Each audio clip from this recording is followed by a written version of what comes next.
अरमान गीतांजलि से कहता है कि मेरी बेटी का ख्याल मेरे से अच्छा कोई रख ही नहीं सकता है। अरमान कहता है कि अगर कोई मेरी बेटी का ख्याल रख सकता है तो वह सिर्फ और सिर्फ मैं हूँ, तुम भी नहीं गीतांजलि। दूसरी ओर अभीरा मायरा का बहुत अच्छे से ख्याल रख रही होती है। मायरा अभीरा से कहती है कि आज मेरा डांस कंपटीशन है, आप मेरे को डांस कंपटीशन में सपोर्ट करने आओगी ना आंटी। अभीरा कहती है कि हाँ, मैं तुमको डांस कंपटीशन में सपोर्ट जरूर करूंगी। डांस कंपटीशन में जाने से पहले हम महादेव के दर्शन करने चलेंगे। पुकी कहती है कि ठीक है। अभीरा और पुकी महादेव के दर्शन करने के लिए जाती है, लेकिन महादेव के मंदिर में अभीरा को अरमान मिल जाता है। लेकिन अभीरा अरमान को नहीं देख पाती है, लेकिन अरमान अभीरा को देख लेता है और अरमान को पता चल जाता है कि मायरा का ख्याल और कोई नहीं बल्कि अभीरा रख रही थी। जिसके बाद अरमान कुछ ऐसा करता है जिसको जानने के बाद आपके भी होश उड़ जाएंगे। तो आखिर अरमान ने ऐसा क्या किया, आइए जानते हैं आज के एपिसोड में।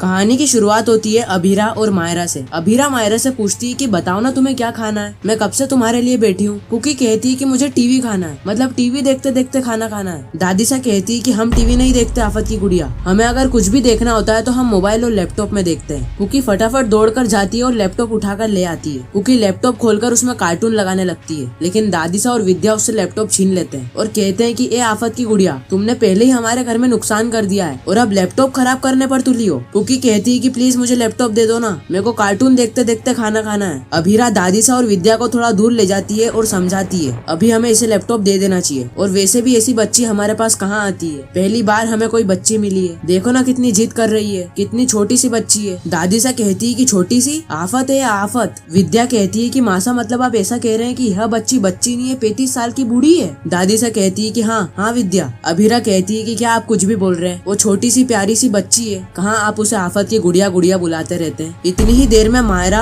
लैपटॉप के अंदर 10 पासवर्ड डालकर लैपटॉप पर लॉक लगा देती है। यह देखकर दादीसा मायरा पर चिल्लाने लगती है, लेकिन अभीरा दादीसा और विद्या को समझा देती है और कहती है कि लैपटॉप में कार्टून देखने के बाद मायरा सो जाएगी ना। मायरा कहती है कि हाँ मैं सो जाऊंगी। अभीरा कहती है कि सोने से पहले हम एक गेम भी खेलेंगे, चलो जल्दी बताओ अब आपको क्या खाना है। मायरा बताती है कि मुझे नूडल्स खाना है मुझे। अभीरा को पुरानी बातें याद आने लगती है कि किस तरीके से अरमान अभीरा को नूडल्स खिलाता था। जब अभीरा जरा सी बात में रूठ जाती थी तो अरमान उसे नूडल्स खिलाकर मनाता था। मायरा कहती है कि मायरा ने तो अभी तक नूडल्स खाए भी नहीं है, ट्राई भी नहीं करा है नूडल्स को, इसलिए अभीरा मायरा के लिए नूडल्स लेकर आती है और नूडल्स मायरा को खिला देती है। मायरा नूडल्स खाकर बोलती है कि बहुत टेस्टी है नूडल्स, तो अब मेरा टमी तो फुल हो चुका है। अभीरा कहती है कि मैं बस 5 मिनट में आई, उसके बाद हम गेम खेलते हैं। अभीरा दादीसा और विद्या 5 मिनट के अंदर आ जाते हैं और वह मायरा के लिए घर के अंदर एक छोटा सा टेंट हाउस बना देते हैं। मायरा उस टेंट हाउस के अंदर जाकर बैठ जाती है और गेम कुछ यूँ था कि मायरा को टेंट हाउस के अंदर घुसने का पासवर्ड बताना था। पासवर्ड रखेगी मायरा और गेस करेगी अभीरा। मायरा को यह गेम बहुत ही इंटरेस्टिंग लगता है, इसलिए वो अभीरा को कहती है और अभीरा बहुत सारे पासवर्ड गेस करती है, लेकिन उसका एक भी पासवर्ड सही नहीं रहता है। इसलिए अभीरा मायरा को कहती है कि हम एक डील करते हैं, मैं आपको कहानी सुनाऊंगी, अगर आपको कहानी अच्छी लगी तो आप मुझे अंदर आने देना। मायरा यह डील को एक्सेप्ट कर लेती है और अभीरा मायरा को कहानी सुनाने लगती है कि एक था राजा और उसकी एक रानी थी, उनके पास एक बेटी थी जिसका नाम था पुकी। अभीरा अपनी पुकी वाली कहानी सुनाने लगती है और मायरा यह कहानी सुनकर बहुत ज्यादा खुश हो जाती है। मायरा को कहानी सुनते सुनते नींद आ जाती है। दूसरी ओर अरमान और गीतांजलि लोकेशन का पता लगाते लगाते उस लोकेशन पर पहुंच जाते हैं जो लोकेशन फेयर वालों ने अरमान को दी थी। अरमान जैसे ही उस लोकेशन पर पहुंचता है, अरमान को एक घर दिखाई देता है। अरमान उस घर को नॉक करता है और अभीरा वहाँ से बाहर आ जाती है, लेकिन अरमान जिस घर को नॉक करता है उस घर के अंदर से आदमी आता है और अभीरा के घर में जो नॉक कर रहा था वह और कोई नहीं बल्कि एक औरत होती है जो कि अभीरा से शक्कर मांगने के लिए आई होती है। अरमान उस इंसान से कहता है कि मेरी मायरा आपके पास ही है ना। वह इंसान कहता है कि नहीं मायरा मेरे पास थोड़ी है, और आप किस मायरा की बात कर रहे हैं। अरमान कहता है कि मेरी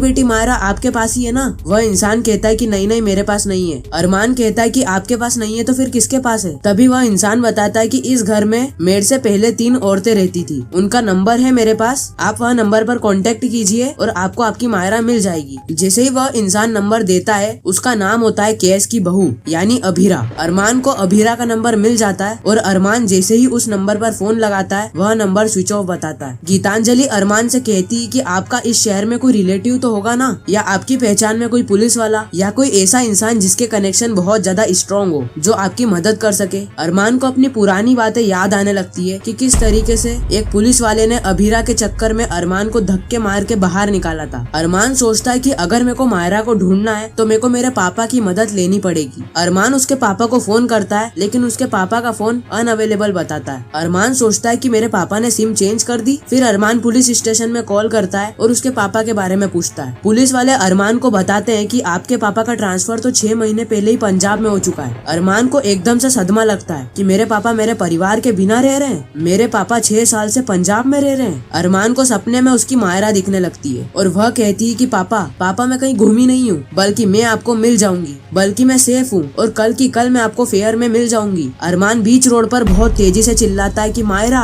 गीतांजलि अरमान को समझाती है कि मायरा नहीं है, क्या हो गया है आपको अरमान, मायरा मिल जाएगी। गीतांजलि अरमान को बताती है कि अभी मुझे फेयर ऑर्गेनाइजेशन का कॉल आया था और वह मुझे कह रहे थे कि आपकी बेटी जिसके पास भी है वह एक औरत है। गीतांजलि अरमान से कहती है कि मुझे पता है कि सारी औरतें एक बेटी का अच्छे से ख्याल रखती है, इसका मतलब हमारी बेटी सेफ है। अरमान गीतांजलि को चिल्लाता हुआ कहता है कि मेरी बेटी सिर्फ मेरे पास सेफ है और किसी के पास नहीं। अगले दिन की सुबह हो जाती है और मायरा जल्दी से उठकर कान्हा जी को एक लेटर लिखती है, जिसमें वह कहती है कि सॉरी कान्हा जी, मैं अपने पापा से दूर हूँ, लेकिन आप मुझे आशीर्वाद दीजिए कि मैं फर्स्ट प्राइज जीत जाऊँ और अपने पापा को गर्व महसूस करवाऊँ। एक बार मुझे यह कंपटीशन जिता दो कान्हा जी, उसके बाद मेरे पापा को मुझे जितना चिल्लाना है उतना चिल्ला सकते हैं, मैं कुछ भी नहीं बोलूंगी। मायरा वह लेटर को कान्हा जी के चरणों में रख देती है और आरती करने लगती है। मायरा की आरती की घंटियां सुनकर अभीरा भी नींद से उठ जाती है। अभीरा, दादीसा और विद्या तीनों ही मायरा को देखकर बहुत ज्यादा खुश हो जाते हैं कि किस तरीके से मायरा कान्हा जी की आरती कर रही है। तभी विद्या साफ सफाई कर रही होती है और उसको कान्हा जी के मंदिर से एक लेटर दिखता है। वह लेटर को पढ़ने की कोशिश करती है, लेकिन विद्या की आंखें कमजोर होने की वजह से वो यह लेटर को नहीं पढ़ पाती है। विद्या यह लेटर अभीरा को बताती है, लेकिन मायरा अभीरा को भी यह लेटर पढ़ने से मना कर देती है और कहती है कि यह लेटर कान्हा जी के लिए है, आप यह लेटर को नहीं पढ़ सकते। अभीरा कहती है कि अच्छा ठीक है, मैं यह लेटर नहीं पढ़ूंगी। दादीसा कहती है कि अब मुझे समझ आया कि यह लेटर पढ़ने से मना क्यों कर रही है, क्योंकि इसने अपने पापा को व्हाट्सएप पे मैसेज कर दिया, पापा आप टेंशन मत लीजिएगा, मैं सेफ हूँ और मुझे फाइंड करने की भी कोशिश मत करना, मैं फाइनल कंपटीशन जीतने के बाद आपके पास आने ही वाली हूँ। मायरा यह मैसेज उसके पापा को लिख देती है। अभीरा को लेटर के अंदर कुछ गड़बड़ लगती है, इसलिए अभीरा वह लेटर को पढ़ती है और उसको सारी ही सच्चाई पता चल जाती है कि मायरा ने अपने पापा से झूठ बोलकर यहाँ पर आई है। अभीरा मायरा से कहती है कि बेटा अगर आपको कंपटीशन जीतना ही था तो अपने पापा से झूठ क्यों बोला। अपने पापा से कहती कि मैं फाइनल कंपटीशन जीत के ही जाऊंगी। मायरा अभीरा को सारी ही सच्चाई बता देती है कि उसके पापा सबसे पहले तो उदयपुर आने के लिए तैयार नहीं हो रहे थे और जब मैं उदयपुर आ गई तो मेरे पापा भी मेरे पीछे पीछे उदयपुर आ गए और यहाँ पर आने के बाद वह मुझे कंपटीशन के अंदर भी भाग लेने नहीं दे रहे, बोल रहे हैं कि हमें अभी के अभी उदयपुर जाना होगा, इसलिए मैं पापा से झूठ बोलकर यहाँ पर आई हूँ। मायरा फूट फूट कर रोने लगती है और वह अभीरा के सामने हाथ जोड़कर कहती है कि प्लीज मुझे कंपटीशन के अंदर जीतने दो, मेरी ट्रॉफी और मेरी स्माइल दोनों ही मेरे पापा को मना लेगी और आप जैसा साथ अपनी बेटी पुकी का देते हो ना, वैसा ही साथ मेरा भी दीजिए, मैं भी तो आपकी छोटी बेटी पुकी जैसी हूँ ना। अभीरा बहुत ज्यादा इमोशनल हो जाती है और वह मायरा को कहती है कि मैं तुम्हारा साथ जरूर दूंगी। अभीरा मायरा को केसरी वस्त्र की अच्छी अच्छी ड्रेसेस पहना देती है और डांस कंपटीशन के लिए तैयार कर देती है और इसी के साथ यह खूबसूरत सा एपिसोड यहीं पर ही खत्म हो जाता है, इस ट्विस्ट और सस्पेंस के साथ कि आगे होने क्या वाला है। क्या अरमान अभीरा के साथ अपनी नई जिंदगी की शुरुआत करने वाला है या फिर हमें कहानी के अंदर कुछ और ही देखने को मिलने वाला है। तो यह सारी चीजें हमें ये रिश्ता क्या कहलाता है कि आने वाले एपिसोड में देखने को मिलने वाली है। बाकी आप आने वाले एपिसोड के लिए कितने ज्यादा एक्साइटेड हो नीचे कमेंट करके जरूर बताना।